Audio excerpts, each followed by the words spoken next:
Oh, excuse me. We back with another one. Let me bring this to full speed because I got to keep doing some of my old content. Today we doing the Egyptian mystery system. I'll be back with later on with Ray J and Sukiana and Sexy Red passing STDs. That'll be coming later. However, now how do I make this full screen?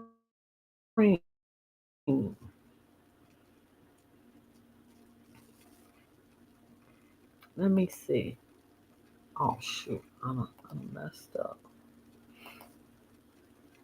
Mm. Oh, here we go.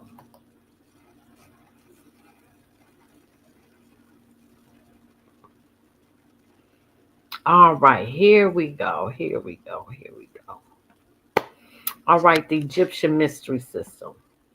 It is said that the philosophical foundations of every religion have a common source, that all the diversity regarding different beliefs and creeds that make up some religions turn against each other are nothing but mere distortion of knowledge in the original form.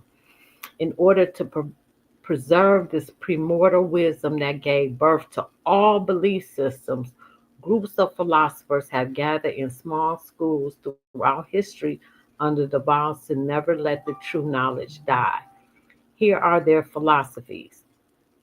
Now, it's also said that Jesus and, of course, Socrates, Aristotle, Pythagoras, who stole the Pythagorean theorem from the Egyptians. They were all initiates into this. You can't make this up. I swear to God, when I go live, there go the dog. I swear to God, it never fails. The dog ain't barked all day. Hold on. And it's the mailman.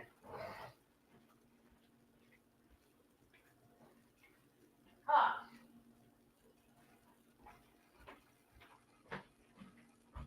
Well, it's the mail woman anyway. The Aya Horus Mystery Schools of Ancient Egypt. The Aya Horus Mystery School existed in ancient Egypt and had the purpose of teaching disciples to dominate body and mind in order to achieve full consciousness and awake cyclic abilities. So they saying back then that people had the ability to use telepathy. And if you get to a higher realm that you can still use that today. Excuse me. In a time when most people were illiterate, the temples were architect and built in a way to provoke insights and pass on a message without words. And so the temples in which the disciples learned the secret teachings of the Aya Horus Mystery School were designed to predispose the seekers to philosophical revelations, intuitive knowledge, and even trigger memories from past lives. According to ancient Egyptian knowledge, these reactions could be caused by geometrical patterns, symbols, proportions, and directions of the rooms. So every time a certain lesson had been learned, the disciples moved to a new temple designed for a new lesson. I never knew that. The ancient Egyptians virtually gave us all major attributes of civilization: agriculture, irrigation, architecture, pyramids, obelisks, temples, mathematics, numerical standard metrics, and geometry. Medicine, Imhotep's legacy. He is the first physician, not Hippocrates, because that's Greek. They learned from the ancient Egyptians who were black. Herbal pharmacology, anatomy, mummification, art of government. Egypt is the first nation and a collection of wealth. These magnificent Egyptian contributions are manifestations of ancient African philosophy, ontology, and cosmology. In brief, Kemet is ancient Egypt. Philosophy was not simply an abstraction of premortal wisdom, but a specification of conceptualization, a body of formally represented knowledge and a systematic account of life experience. The latter, in effect, was systematically woven into the Egyptian cosmology or spatio-temporal relations of the universe, and this ultimately led the Egyptians to their mystery system. Theology was born.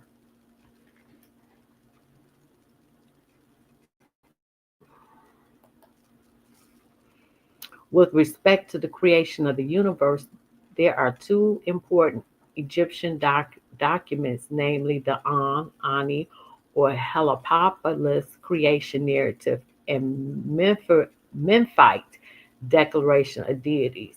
In both narratives, the spoken word was symbol to the creation of all beings, just like God spoke and there was light. Nothing that exists is without the word being spoken. Um, in the Memphite declaration, Ptah taught that aspects of himself are manifested in all nature, in the mouth of all gods, in every human, and in animals, plants, and all other living things. Thus, whatever Ptah conceived came into being through utterance. Now, ancient Egypt also was the first nation that had Coptic Christianity. And a lot of the Bible, the Old Testament, is derived from the ancient Egyptians, as you can see with what I just stated. And the nine deities of Ptah came forth from the teeth and lips in his mouth, which pronounced the name of everything, from which Shu and Tefnut also came forth. The spoken word of Egyptian theology, the On and Mephite, were documented during the Sixth Dynasty and the Tenth Dynasty. Later on, it was adopted by Judeo-Christian tradition in Genesis, where we encounter the creation of all universe and all living beings, including Adam and Eve. I just said that, right? And on the seventh day, God rested. The number seven for Egyptians signified completion. For more than 3,000 years, the mystery schools of Egypt were epitized the ultimate in secret wisdom and knowledge. Some contemporary scholars and researchers insist that the great teachers who presided over the Egyptian mystery schools were wise masters who survived the destruction of Atlantis. A lot of people don't believe in Atlantis. Some people believe that it's true, some don't. I don't know, and made their way to the early civilization of Egypt, where they helped elevate it to its greatness far in advance of all other cultures of that era. The earliest human records of Egypt, human records legible, the pyramid text of Egypt, 3000 BC, contain many prayers that are quoted from far more ancient period. This convinced many conservative scholars of the history of religion that the mystery schools of Egypt contain within their teachings a particular philosophical knowledge that came from ancient times. In the time of Ramses 1300 BC, Egypt shone as a beacon of light of civilization throughout the known world. Seekers of divine scientists came from distant shores of Asia Minor and Greece to study in the sanctuaries with the Magi, who they believed could give them the secrets of immortality. The students would be trained in the mystery schools were all well aware that they must undertake the rigors of disciplined study and training. So in order to get through the mystery schools, it took 40 years. And they say Pythagorean, he did at least 20. So you did not graduate until you completed all 40 years of going through the mystery school.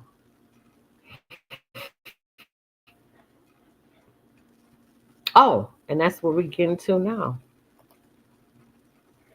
Oh, shoot. The Greek philosopher Pythagoras, 500 BC, was one such student that learned the secret doctrine of these mysteries.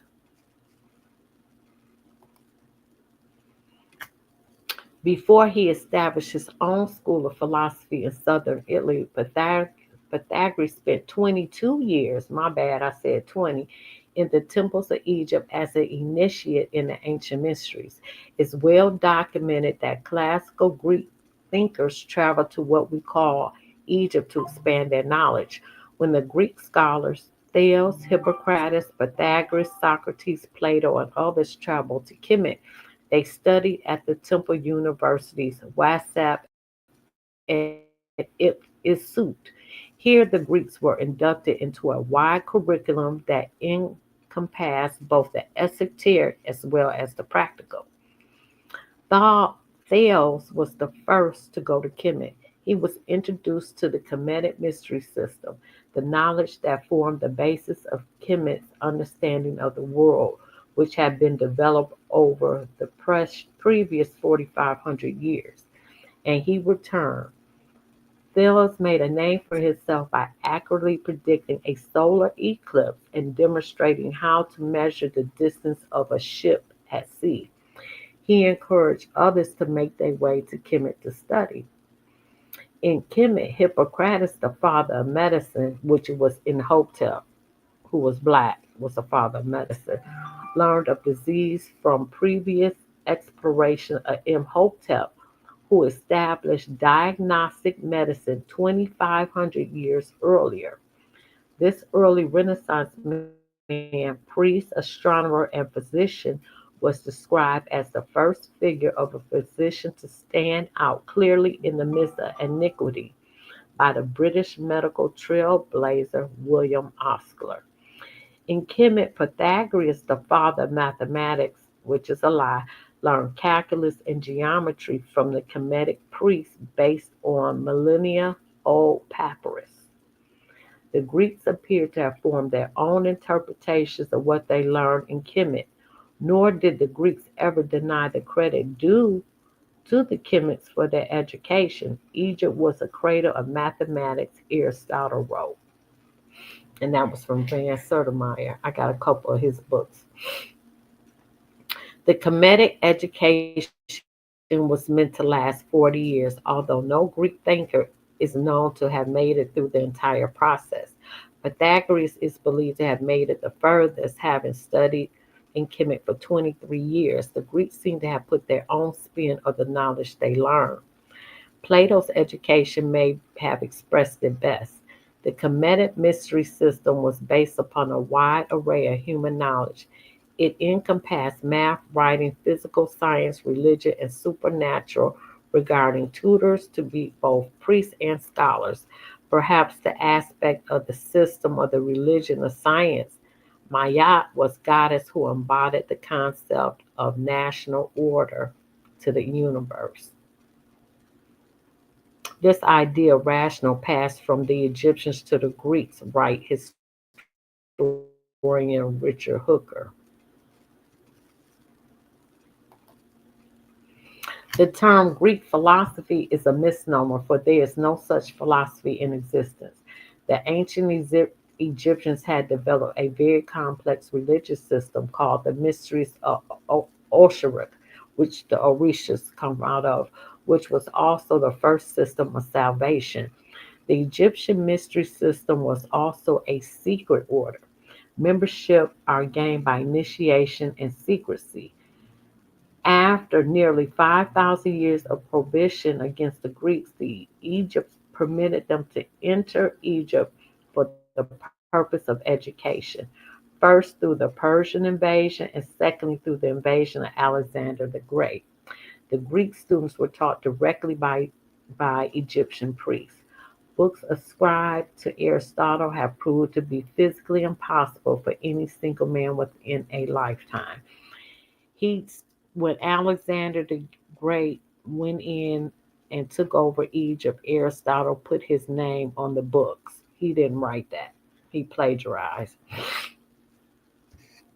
The history of Aristotle's life have done him far more harm than good. Aristotle never mentioned his visit to Egypt, which was well documented in history. How could Plato teach Aristotle what himself did not know? Why should Aristotle spend 20 years learning nothing from Plato?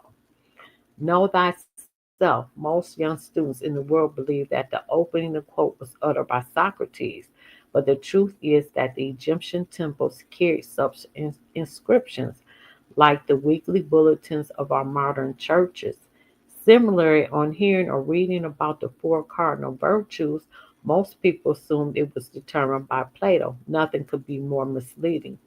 The Egyptian mystery system contained 10 virtues, of which Plato copied four: justice, wisdom, temperance, and courage. The Athenian government of the time treated philosophy for what it was: foreign religion from Egypt. Therefore, most of the prominent Greek philosophers were relentlessly persecuted. Wow. Anaxagoras was imprisoned and exiled. Pythagoras was expelled. Plato was sold into slavery. Socrates was executed, and Aristotle was indicted and exiled. Most of the heroes of Greek mythology are direct copies from Egyptian mythology and gods like the Enid. The Egyptian mystery systems was the center of organized culture and recognized source of education in the ancient world. Neophytes were graded according to their moral efficiency and intellectual competence, including submissions for many years to tests and ordeals, so that their eligibility for advancement can be determined. Their education included the seven liberal arts and virtues.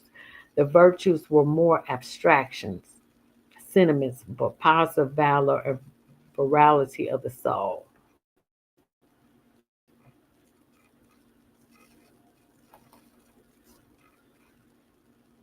Lay magicians who served within the last and final caste of the Egyptian priesthood belonged to the large temple known as the House of Life. Laymen would come to the House of Life to meet with the magician, priest, or priestess to have their dreams interpreted, to supply magical spells and charms, to be healed, and to counteract magic, and to supply incantations of various types. Through the House of Life provided its laymen with many cures for common ills. It was largely shrouded in mystery in ancient times. In fact, the library of the House of Life was shrouded in great secrecy, as it contained many sacred rites, books, and secrets of the temple itself, which were thought could harm the pharaoh, the priests, and all of Egypt itself. Through the mag- magicians of the House of Life were seen as another step from the ceremonial duties of the priests.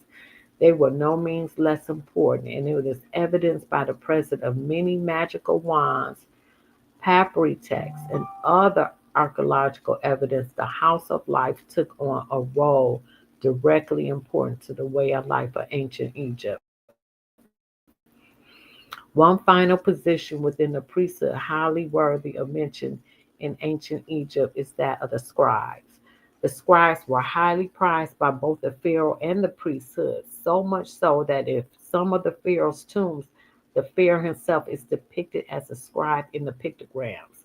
The scribes were in charge of writing magical texts, issuing royal decrees, keeping and recording the funerary rites within the Book of the Dead, and in keeping records vital to the bureaucracy of ancient Egypt. The scribes often spent years working on the craft of making hieroglyphics, and the scribe deserved mention within the priestly caste, as it was considered the highest of honors to be a scribe in the Egyptian court or temple. Finally, there is considerable historical evidence telling of the role of priests within priestly hierarchy. The status of the priestesses was at times equal, if not minor, to that of male priesthood. The female priestesses held the main function within the temples of music and dancing. At Thebes, however, the chief priestess of Anum bore the title of God's wife. She was the leader of the female music makers, who were regarded as God's harem and were identified with the goddess Hathor, who was associated with love and music. In the 23rd dynasty and afterwards, such priestesses were particularly rulers of the, the, the theocracy, their duties centering around the reverence of Isis and many other female and male goddesses and gods. The high priest was very often wise in years and not old. Not only did he serve as political advisor to the pharaoh, but he was also a political leader for the temples he belonged to as well. The high priest was in charge of overseeing magical rites and ceremonies, as well as advising the pharaoh. The high priest was chosen by the pharaoh as an advisor. However, it was not uncommon for the high priest to have climbed through um, through the ranks.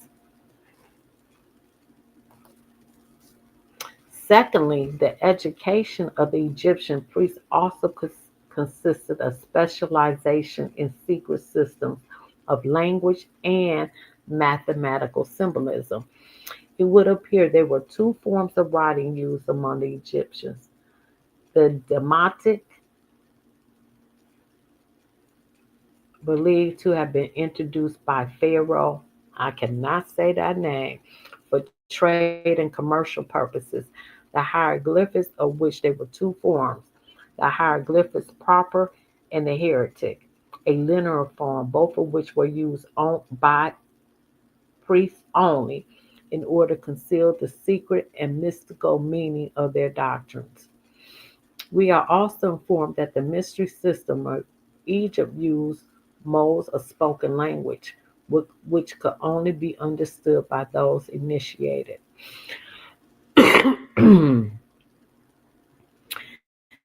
These consisted not only of myths and parables, as well as secret language called Sinzar. We also understand that the Egyptians attached numerical values to letters of their words and geometrical figures, including their hieroglyphics. The intention of the Egyptian was to conceal their meanings by secret codes. Egyptians' numerical and geometrical symbolism was in 42 books of Hermes, which was the oldest and most repertoire of mathematical symbolism. The education of the Egyptian priests also consisted of the specialization in magic. According to Herodotus, the Egyptian priests possessed supernatural powers, for they had been trained in the esoteric philosophy of greater mysteries and were experts in magic. They had the power of controlling the minds of men, hypnosis, the power of predicting the future, prophecy, and the power over nature, power of the gods, by giving commands in the name of divinity and accomplishing great deeds.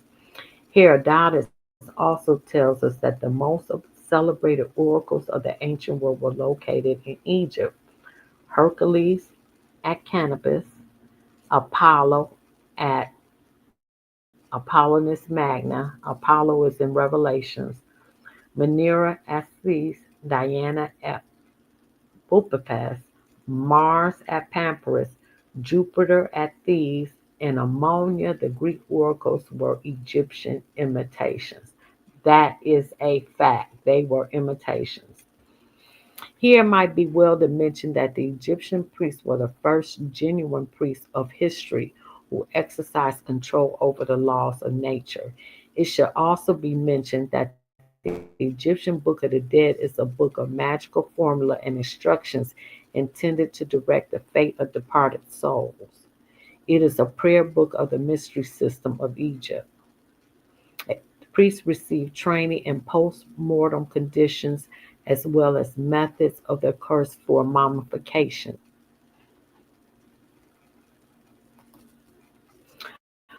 According to Herodotus, the Egyptian priests possessed supernatural powers, had been trained in esoteric philosophy of greater mysteries, and were experts in magic. They had the okay, I just did that. I just did that. The curriculum of the Egyptian mystery system consisted of seven liberal arts. grammar, arithmetic, rhetoric, dialect, geometry, astronomy, and music. The sciences of the 42 books of Hermes. The singer or oldest who must know two books of Hermes dealing with music and the hymns of the gods. The horoscope who must know four books of Hermes dealing with astronomy. The Hermagite who must know the hieroglyphics, cosmo, cosmography, geography, astronomy, and topography of Egypt and land surveying. The Stolas, who must know the books of Hermes that deal with the slaughter of animals and the process of embalming. The prophets, who is the president of the temple and must know 10 books of Hermes dealing with higher esoteric theology and the whole education of priests. The Pasiphae, who must know the 6 books of Hermes, which are medical books dealing with physiology, the disease of male and female, anatomy, drugs, and instruments. The science of the monuments, pyramid, temples, libraries, obelisks, sphinx, idols, architecture, masonry, carpentry, engineering, sculpture, agriculture, mining, and forestry.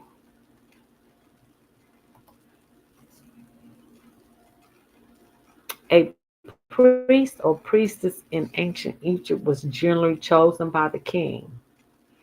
The daily life of a priest or priestess in ancient Egypt depended on their sex and also their hierarchical standing within the priesthood. Priests were often rotated from position to position within the priestly hierarchy and were integrated in and out the mundane society.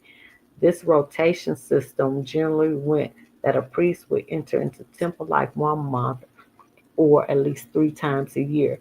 This rotation system in ancient Egypt had a direct connection to the rights of the priest. Regardless of the status of the priest, there were numerous taboos and traditions in ancient Egypt a priest had or could not partake of. Of these taboos and traditions, a priest or priest could not eat fish. Wow. A food thought to be for peasants. Wow. Could not wear wool, as nearly all animal products were unclean. Were generally circumcised, only common among the male priests.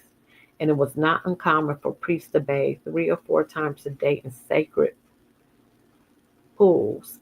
It, it was also not uncommon for the oracle tending priests to shave off all their body hair, partially to get rid of lice, but for purification functions. The initiation or atonement of priests was essentially the same in all temples. A baptism in a sacred pool, not related to the Christian church, symbolic of the waters anew, the cosmic ocean washed away all evil. Then the candidate was sprinkled with oil and water. Purification led to the statue of the goddess and instructed in the secret ways of touching and working with the statue. The candidate then undertakes a 10-day fast, at the end of which mysteries are revealed. Within the temple structure, there were classes of priests.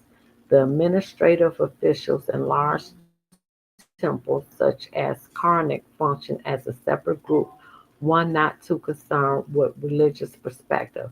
They took care of business end of the temple and its property. The religious establishment had classes. The Temple of Manu had 5 different priestly sections, each with its own subdivisions. The high priest of Ptah at Memphis were called the great chief of all artisans, and as all crafts were under the protection of Ptah. These first and second prophets, mistranslated by the Greeks from Egyptian servants of God, were mostly royal appointments. They led higher ranks of the priesthood. Oh, shoot.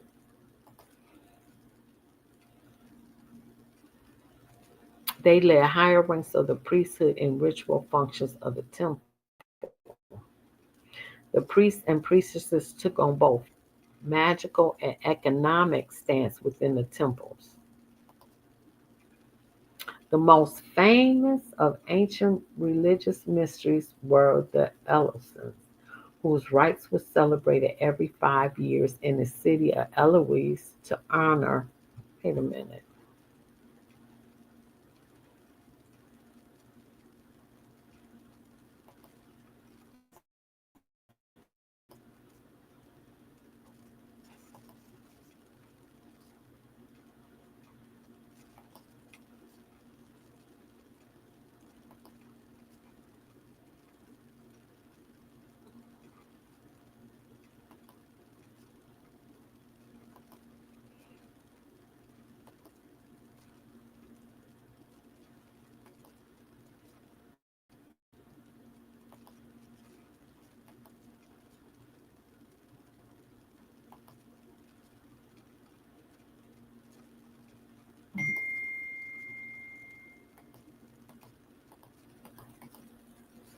Oh shoot, I got all this. Let me go back. Oh, I got a lot to talk about.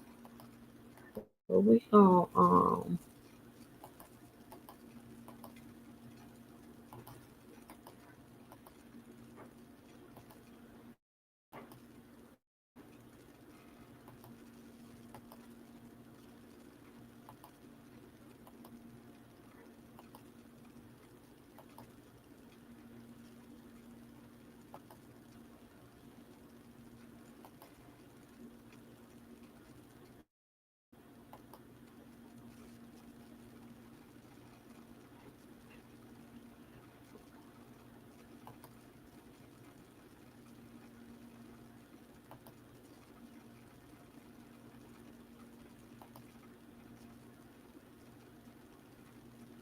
okay, so we're gonna end that there, and then I'm gonna come back with the Illison mysteries.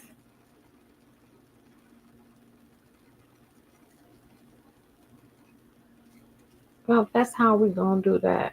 We're gonna come back. So we're gonna end that right there. Like, share, subscribe, leave a comment. Now I'm about to come back with another one.